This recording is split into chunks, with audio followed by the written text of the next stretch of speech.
Olá, tudo bem? Sou Antônio Carlos, presbítero na Igreja Presbiteriana em Bragança Paulista, e hoje nós vamos iniciar mais uma escola bíblica dominical.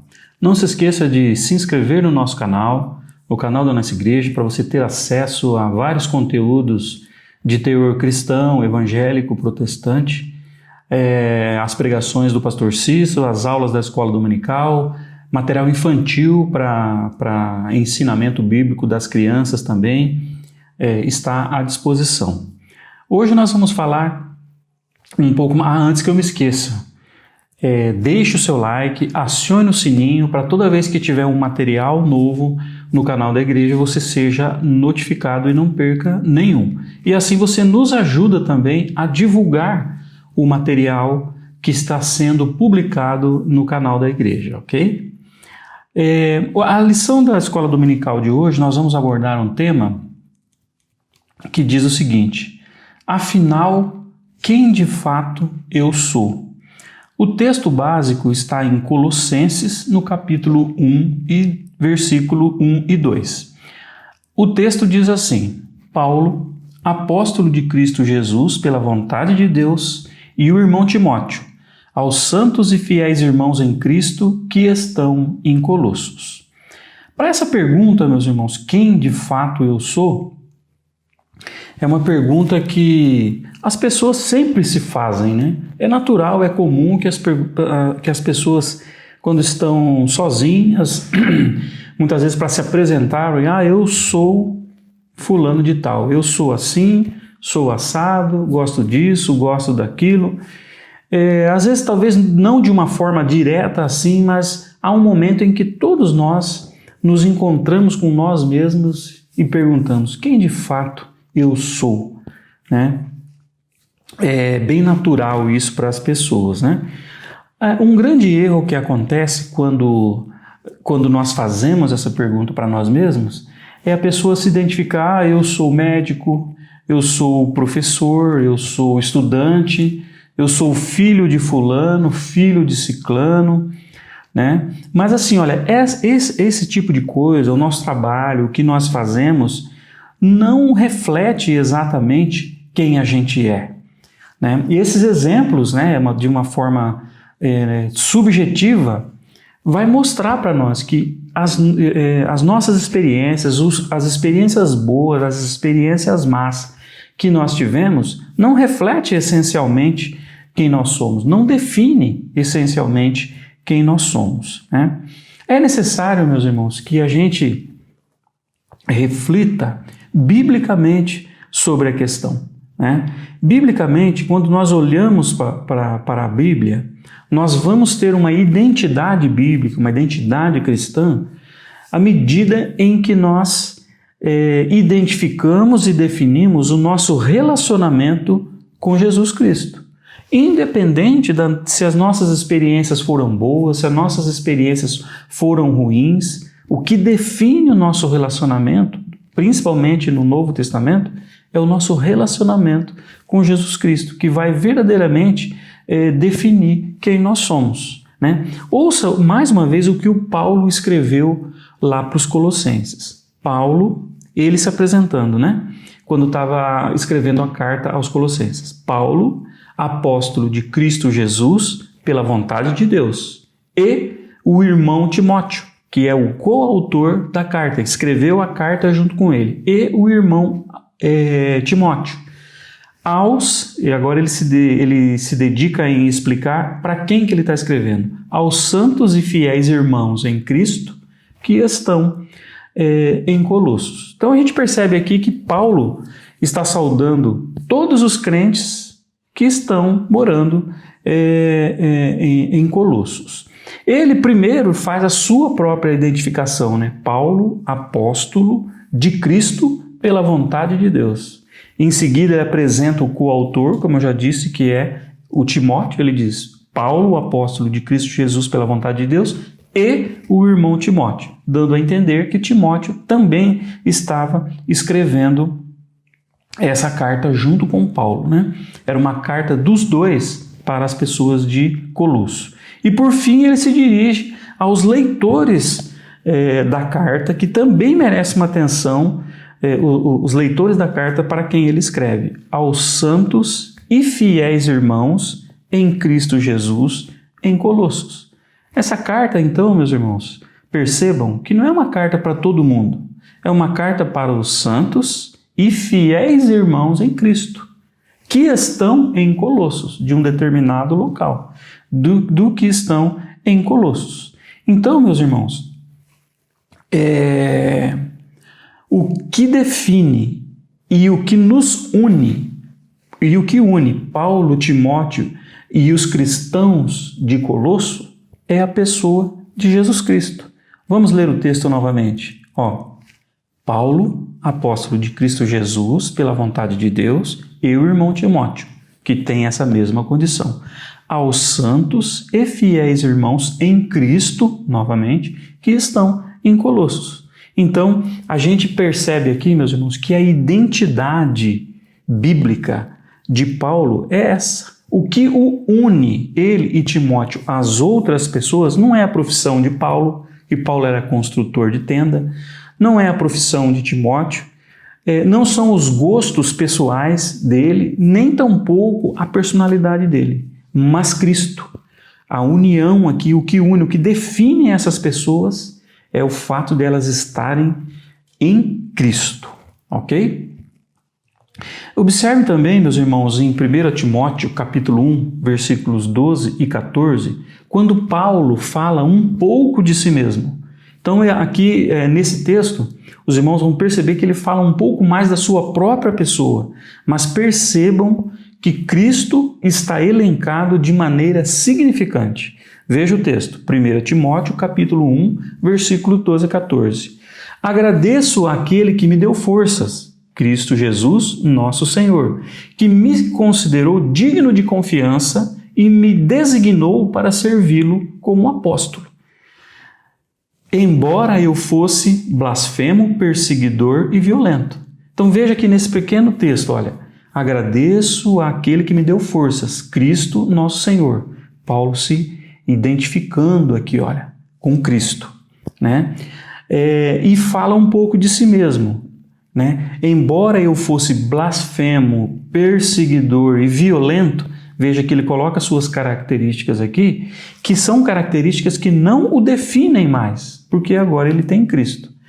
E, continuando o versículo, contudo, recebi misericórdia, porque agia por ignorância e incredulidade. Paulo ainda falando de si mesmo, né? Que era ignorante e incrédulo. O Senhor fez a sua graça transbordar e me encheu da fé e do amor que vem de Cristo Jesus. Então nós percebemos aqui que Paulo era uma pessoa que agora que se identifica a sua personalidade cristã, ele identificou que ele era blasfemo, perseguidor, violento, ignorante e incrédulo. E tudo isso mudou em Jesus Cristo. Mais uma vez, Paulo fala um pouquinho mais de si mesmo aos filipenses, mas percebam que o foco ainda está em Jesus Cristo.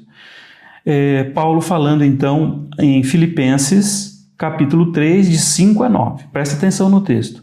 Fui circuncidado com 8 dias de vida, sou israelita de nascimento da tribo de Benjamim, um verdadeiro hebreu. Veja, Paulo falando de si mesmo. Era membro dos fariseus, extremamente obediente à lei judaica, era tão zeloso que perseguia a igreja. E quanto à justiça, cumpria a lei com todo rigor. Pensava que essas coisas eram valiosas, mas agora as considero insignificantes por causa de Cristo. Veja a nova identidade de Paulo, dizendo quem ele é agora. Sim, todas as outras coisas são insignificantes, comparadas ao ganho inestimável de conhecer a Cristo Jesus, meu Senhor. Por causa dele, deixei de lado todas essas coisas e as considero menos que lixo, a fim de poder ganhar a Cristo e nele ser encontrado. Então, veja aqui que a identidade cristã que Paulo tem agora fez ele abandonar todas essas coisas que ele foi antigamente. Uma verdadeira transformação quando Paulo entrou, permitiu que Cristo entrasse na sua vida. Meus irmãos, então, Paulo se transformou numa nova pessoa quando se converteu a Cristo, quando se uniu a Cristo, né? Agora, meus irmãos, eu quero que a gente reflita um pouco o que significa nós sermos unidos a Cristo, nós sermos ligados a Cristo. Voltamos ao texto. Aos santos e fiéis irmãos em Cristo que estão em Colosso. Então, meus irmãos, estar em Cristo é isso, significa estar unidos a Cristo. E Paulo gosta tanto desta frase, ele se identifica tanto nessa frase, estar em Cristo, que ele utilizou por 160 vezes, somando todas as suas cartas, né? Então ele dá ênfase sobre o que é estar unido a Cristo, sobre o que significa estar unido a Cristo, né? E aí, meus irmãos, a gente pensa o seguinte, estamos unidos a Cristo. Significa, então, que nós não estamos mais em Adão, né? Puxa, mas como assim? Então eu estava em Adão, não estou em Adão mais, agora eu estou em Cristo. Meus irmãos, é assim que funciona. Deus, nós somos representados perante Deus por esses dois homens, Cristo e Adão, tá? Isso significa o seguinte, ou nós estamos em Adão, ou nós estamos em Cristo. Tá? Então, essa representatividade desses dois homens é o que define a nossa identidade cristã. Então, veja bem, ou nós estamos em Adão, ou nós estamos em Cristo. Mas o que significa isso, afinal? Veja os textos, 1 Coríntios 15, 22. Porque assim como em Adão todos morrem, assim também todos serão vivificados em Cristo. Percebeu a diferença? Adão, morte. Cristo, vivifica. 1 Coríntios 15, versículo 45. Pois assim está escrito, o primeiro homem, Adão, foi feito alma vivente. O último Adão, que é Cristo, porém, é o Espírito vivificante. Então, meus irmãos, Paulo está dizendo aqui para nós, está explicando aqui para nós, que em Adão todos morrem, mas em Cristo todos serão vivificados. E a Bíblia é constante, meus irmãos, em espelhar essa representatividade para o homem, né? Ou nós estamos em Adão, ou nós estamos em Cristo. Só tem essas duas identidades quando você olha biblicamente.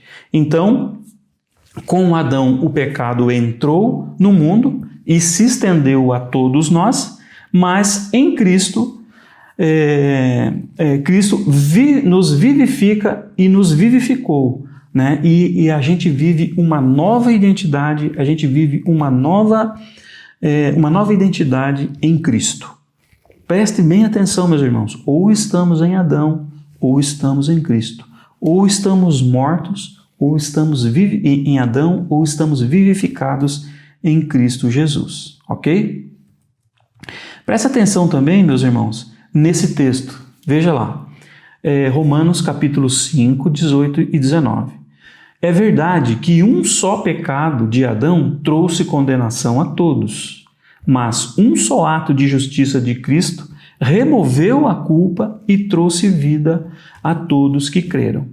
Por causa da desobediência a Deus de uma só pessoa, que foi Adão, muitos se tornaram pecadores. Mas, por causa da obediência de uma só pessoa a Deus, muitos serão declarados justos, que é Cristo. Então, meus irmãos, percebam, isso é importante. Esse conceito é importante. Ou estamos em Adão, ou estamos em Cristo. Quem nos representa? Ok? Muito bem, meus irmãos.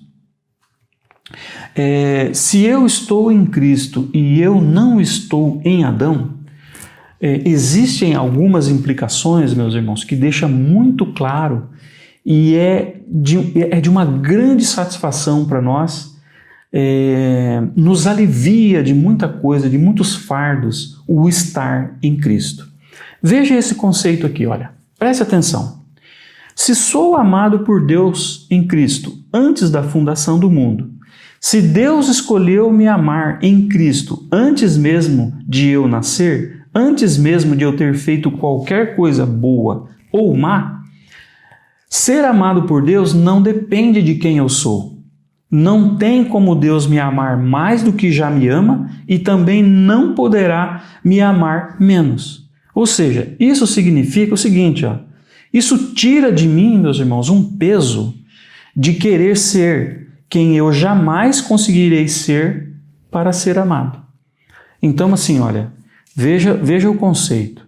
Deus nos ama independente do que eu fiz, independente do que eu faça, antes mesmo de eu nascer, antes da fundação do mundo, Deus já me amava, né? Então, meus irmãos, isso tira um peso de mim de querer me apresentar amável perante Deus. Deus me ama apesar de tudo, né? Então eu não tenho que ficar provando nada para Deus para que Ele me ame. Ele já me ama desde a fundação do mundo. Não há o que eu possa fazer para que Deus me ame. Não existe nada que você possa fazer para que Deus te ame mais ou te ame menos. Deus te ama de uma forma absoluta, desde a fundação do mundo. O teu nome já foi escolhido. Veja que paz, que coisa maravilhosa, que tranquilidade que isso dá para nós. Não é pelo que eu faço, mas é porque eu fui escolhido. Não há o que se possa fazer para que Deus nos ame. Ele já nos ama desde a fundação do mundo. Ok? Veja esse segundo conceito, meus irmãos, que coisa maravilhosa.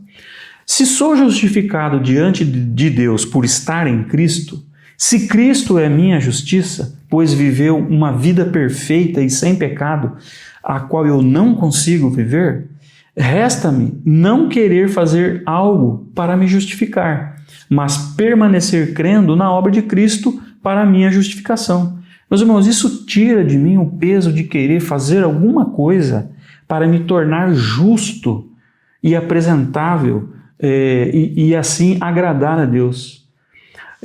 Qualquer coisa que eu faça não tem nenhum valor. A única coisa que tem valor é o sacrifício de Cristo que foi perfeito. Só Ele é capaz de fazer. Não há o que eu possa fazer para me tornar justo. Somente o sacrifício de Cristo Jesus é capaz de me tornar apresentável diante de Deus. Então, meus irmãos, tira esse peso. Não há o que você possa fazer. O seu único trabalho é confiar, é acreditar, é Cristo. É acreditar que Cristo fez tudo o que era necessário de forma cabal, definitiva, nada pode ser tirado ou acrescentado na obra de Cristo. A mim resta crer, né? Então, se o meu trabalho é apenas crer na obra de Cristo, com isso eu já sou justificado, não tem o que eu possa fazer. Não há o que eu possa fazer a fim da minha justificação. Então, esse peso de você ter que fazer alguma coisa, tira das suas costas. Não existe esse peso. Cristo já fez tudo, ok? Muito bem, meus irmãos. Então são essas as questões aí, as implicações de sermos de Cristo e não sermos mais do Adão. Nós trazemos todas essas implicações para a nossa vida. Todos esses benefícios nós trazemos para a nossa vida, ok? Muito bem, meus irmãos, vamos voltar ao texto, né, no qual nós estamos fazendo a reflexão de hoje. Então, Paulo se apresenta lá como apóstolo de Cristo e depois ele fala assim no final do versículo, preste atenção, abre aspas, aos santos e fiéis irmãos em Cristo que estão em Colosso, né? Então, Paulo está dizendo assim, olha, eu e Timóteo estamos escrevendo essa carta aos santos e fiéis irmãos em Cristo, né? Meus irmãos, santo, né? Então, assim, eu sou santo. A partir do momento que eu creio em Cristo, eu sou santo.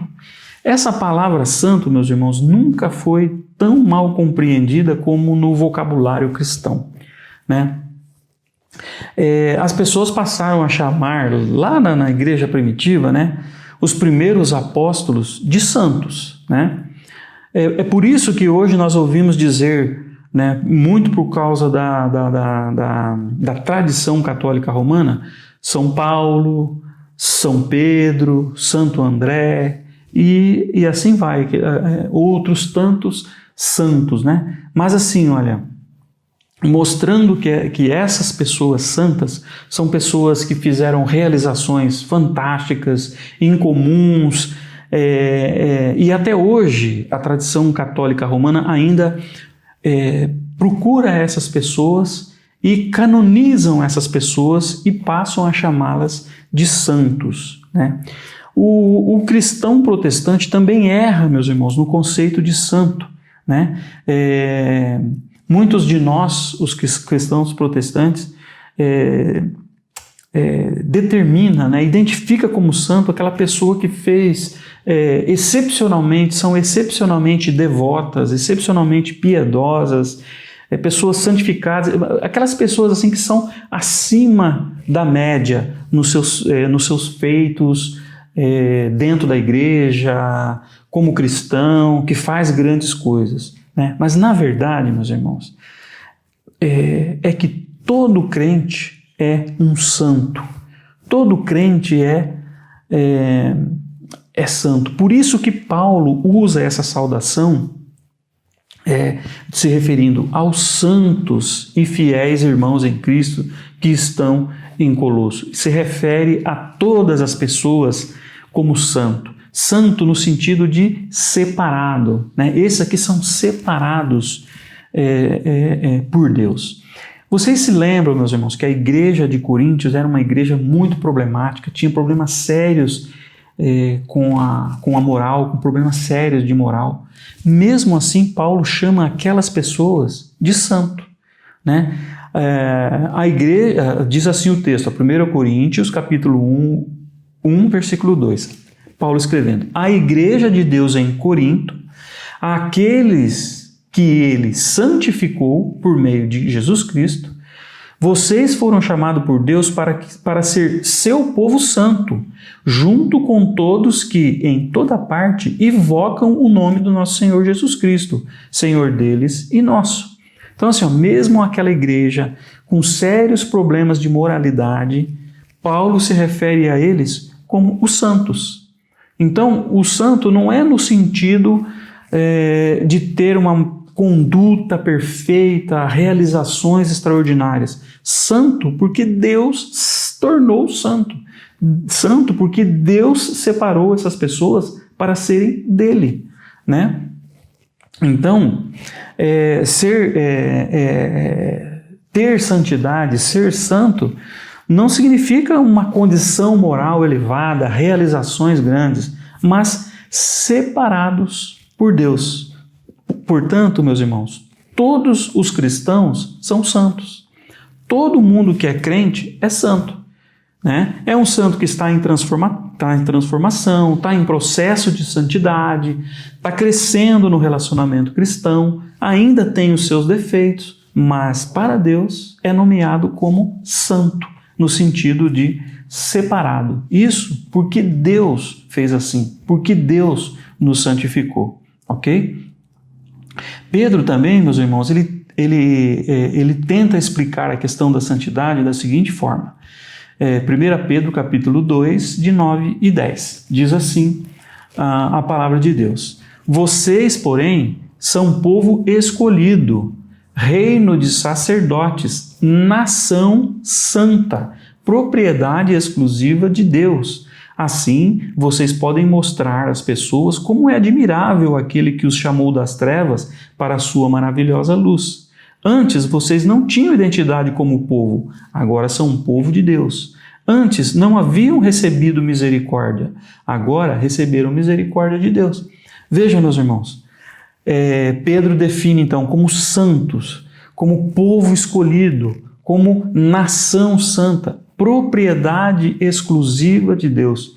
Todos nós que somos propriedade exclusiva de Deus, somos parte de uma nação santa, ou seja, somos santos, ok?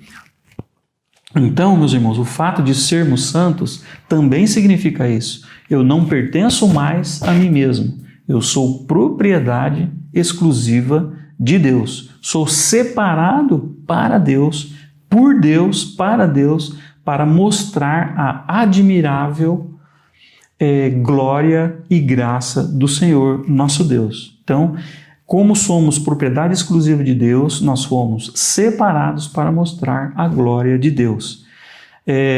E assim mostrar a todas as pessoas como o nosso Deus é um Deus admirável. Ok? Muito bem, meus irmãos. Seguindo em frente, o terceiro e último item, continuando no texto, né? Aos santos e fiéis irmãos em Cristo que estão em Colosso. Né? Fiéis irmãos. O que Paulo quer dizer com isso, meus irmãos? Paulo está dizendo aqui, olha, que os fiéis irmãos significa que somos fiéis irmãos, significa que somos membros de uma família cristã. Fazemos parte da família de Cristo, né? E esse cristianismo, meus irmãos, simplesmente por termos um relacionamento pessoal com Deus, isso faz com que nós façamos parte da família cristã, que nós sejamos membros da família cristã, né? Então, meus irmãos, nós fazemos parte da família cristã, né? O fato de fazermos parte da família cristã, meus irmãos, significa que nós teremos relacionamento com pessoas iguais a nós, fazemos parte desta família, e nesta família, os demais santos, que também são pessoas reconciliadas com Deus, ainda assim são pessoas pecadoras, pessoas que estão em processo de santidade, pessoas que estão trabalhando a sua fé, fazem parte da minha família.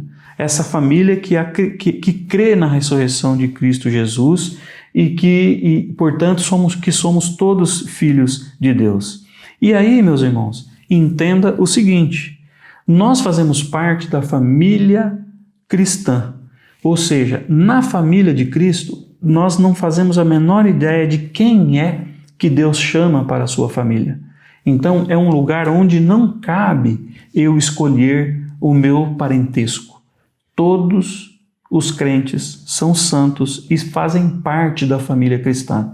Eu vou me relacionar com gente pecadora, que é passível de pisar no meu calo, de que me ofenda, de que me maltrate, mas também vou encontrar pessoas que gostam de mim, pessoas que querem o meu bem, que oram por mim, que se envolvem comigo, porque nós fazemos parte de uma família. Fazer parte da família cristã, meus irmãos, significa que nós fazemos parte de uma família onde tem todo tipo de pessoa, né? E lembre-se, Deus não faz acepção de pessoas. Quem dirá eu? Jamais posso fazer acepção da minha família cristã e dizer, esse eu quero ser familiar e esse eu não quero. Não cabe a mim. Deus escolheu e nos tornou família cristã, né? Então precisamos tomar muito cuidado com isso, em preterirmos um irmão a outro, escolher um irmão em detrimento de outro irmão. Meus irmãos, somos parte da família cristã, todos nós somos pecadores, né? Preste atenção nisso, não caia nessa armadilha, ok? Efésios capítulo 2, versículo 14 a 16. Porque Cristo é nossa paz.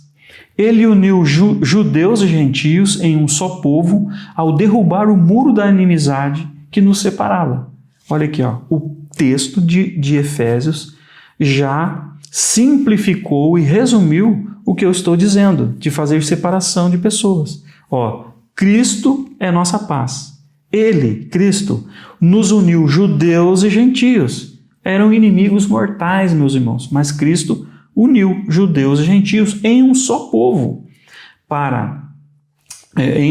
ao derrubar o muro da inimizade que os separava. Ele acabou com o sistema da lei, com seus mandamentos e ordenanças, promovendo a paz ao criar para si, desses dois grupos, uma nova humanidade.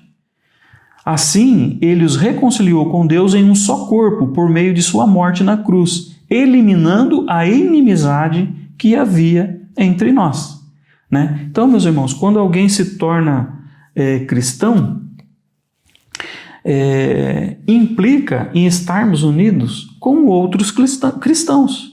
Por isso, a importância de nós pertencermos a uma igreja, fazermos parte da membresia de uma igreja, sermos membros de uma igreja, né? Porque Cristo nos fez família cristã, ok? Muito bem, meus irmãos, era isso que eu tinha para hoje. Obrigado pela sua atenção, pela sua audiência aqui conosco. E, resumidamente, então, quem eu sou verdadeiramente? Eu não sou as minhas experiências, sejam elas positivas ou negativas.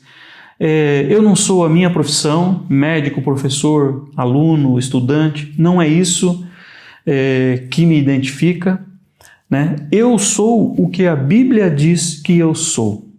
Eu sou alguém que está em Cristo, ou seja, não estou mais em Adão. A Bíblia diz que eu sou santo, no sentido de separado e consagrado para declarar a glória de Deus, e sou membro da família cristã, juntamente com muitos outros irmãos.